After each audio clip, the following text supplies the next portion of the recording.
All right, Shalom, giving all praises, honor, and glory to Yahweh Bahashem, Yahweh Shah Bahashem, Rekah Kodash. I want to give double honor to the elder apostles of Great Millstone, and Shalom and salute to the hopefully elect, for the least to the greatest, the bishops, the elders, the generals, and so on. I want to give a salutations to the hopefully elect. So this video right here is a perfect example of Isaiah 10:1. Now I'm gonna go ahead and play the video. I'm not gonna play the whole video, but I'm gonna play maybe around 3 minutes. If you want to watch the whole video, just go to the channel Investigate TV, and it's a fairly new video. And this video right here, it just go right into Esau's in his system, where it talks in Isaiah 10:1, where it talks about unrighteous decree. First off, let's go ahead and get the scriptures, and then I'll play the video. So yeah, this is a perfect example. It's right, the whole video. I mean, it goes into the unrighteous decrees. Isaiah 10:1. Woe unto them that decree unrighteous decrees, and that write grievousness which they have prescribed. And when you go into the word prescribe, it means to write laws, or write. I remember Kamala. She had an interview. She's talking about, with a swipe of a pen, I could change the law. These certain people they put in power, they write these laws. They write these laws to where as though they give these thugs, these police, these especially these Edomite police, they give them the right to make your life a living hell, mess up your whole life. And a lot of these laws and decrees, they break them every day. Matter of fact, I'm gonna do a video on that. The guy, he was reading a list of all the lawbreakers, right? And it was amazing. And guess who was breaking all the laws? The House of Representatives. I gotta find that video because it's I gotta find that video. But so these people, you got these thugs, these Edomites. One stain on your record could ruin your life. It can mess you up. And I went through that. Having a hard time getting a job, and then these police, they could plan something on you, and that'll mess you up getting a place or apartment. So that ruined your life. And these people, they go around doing these things to a lot of people, and they wonder why Jake have a hard time getting ahead in life, starting a family, and being productive, But that is a curse, So we got our enemies coming at us at all angles, Ultimately, it's the Lord, but the Lord gave us somebody to point the finger at, So let's go ahead and play the video. I'll open the screen up a little bit, so let's go ahead and start. Across the country. I'm Lee Zurich. And I'm Tisha Powell. In Georgia, civil rights experts believe state law enables cash-strapped cities to use their officers to generate revenue at the expense of trust in law enforcement. When similar cases unfolded in a neighboring state, Alabama officials took action to stop its departments from boosting budgets with fines from traffic citations. Investigative reporter Andy Parati takes an in-depth look at what they did to rein in the practice.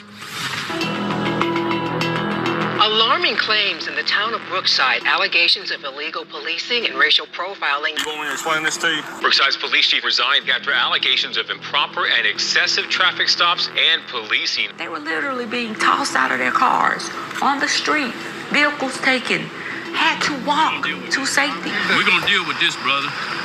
We're going to deal with this. What's your name? I think What's your name? they were looking for easy targets. Alexis Thomas takes us back to the day she and her mother, Shakitha, were arrested by officers in Brookside, Alabama in 2022. Both sent to jail, both their cars towed and impounded, costing them thousands of dollars. Pulled over because her mother's car had a broken tag light. What's going through your mind? Oh my God. I was terrified. What is really going on here?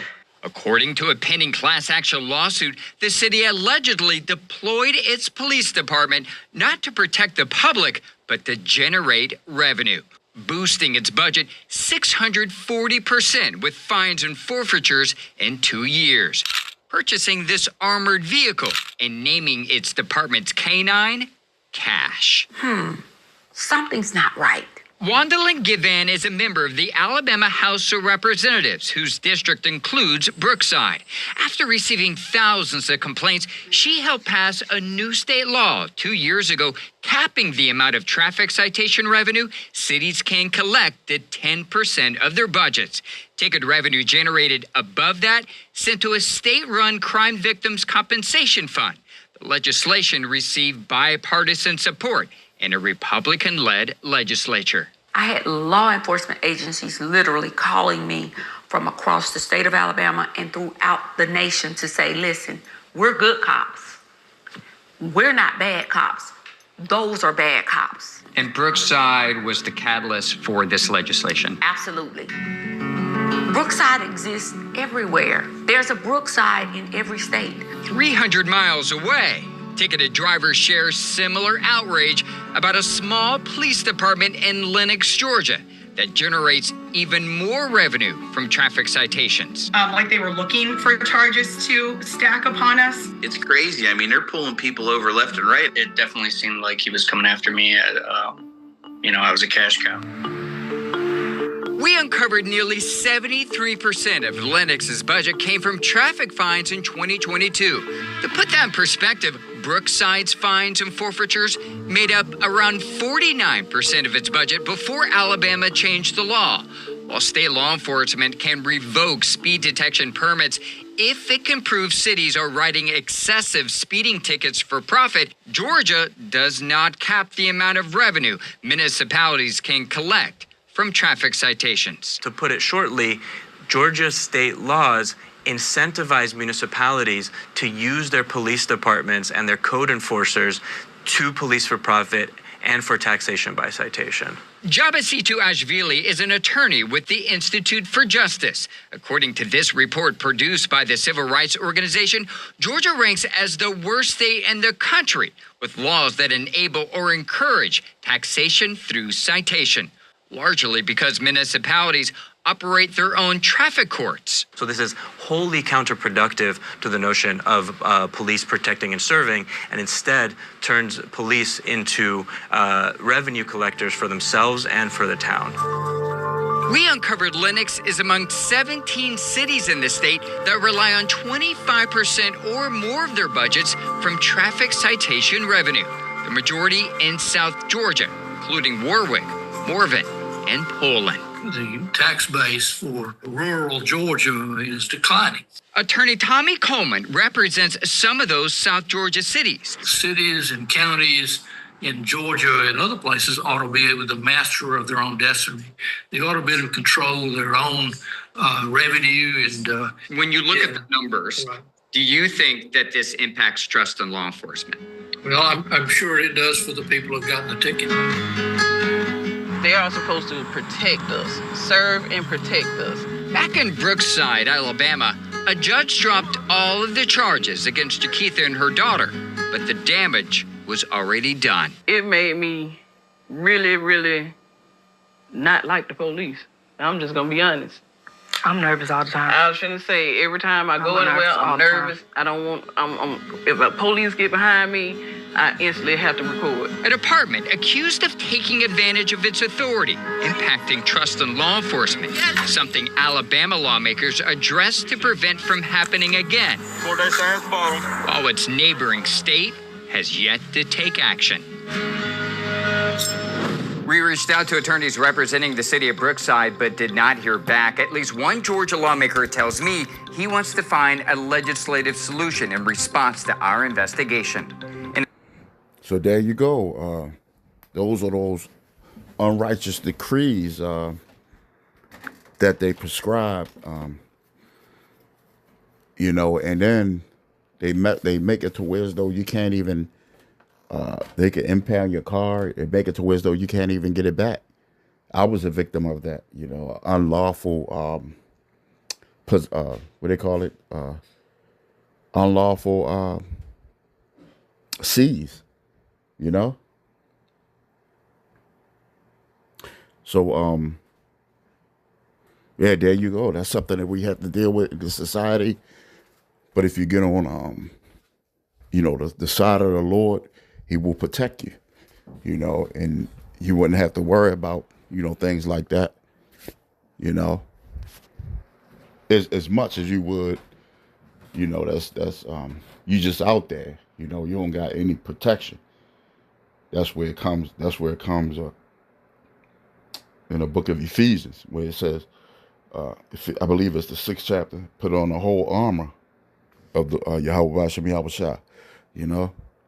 But yeah, this place is corrupt, and that's one of the reasons why the Lord is going to destroy it, because Esau, he's been getting away with murder for so long. Their sins and reached the heavens, you know. His rap sheet is long, you know. And then when they do find out that, you know, a lot of people were wrongfully arrested or wrongfully murdered, or don't too much change, you know. They'll lock the cop up for a year or two or a couple of years and then let him out. You know, as soon as you Jake's, you know, crotch up, that's why I said Jake is like an old lion, because they'll rise up and then they'll just stoop right back down, you know. But we coming to a time upon that Jake is gonna ain't gonna take it no more, and then that's when these race riots gonna happen. And that's when the Lord will be on His way, you know, soon, on His way, because that's the ultimate time, the day of the Lord, you know, when the Lord come back, and then right there we're going to be in the midst of World War III, you know, and so on and so on. So yeah, that's all I wanted to present on this particular video. Hope this was edifying. Till again, Shalom.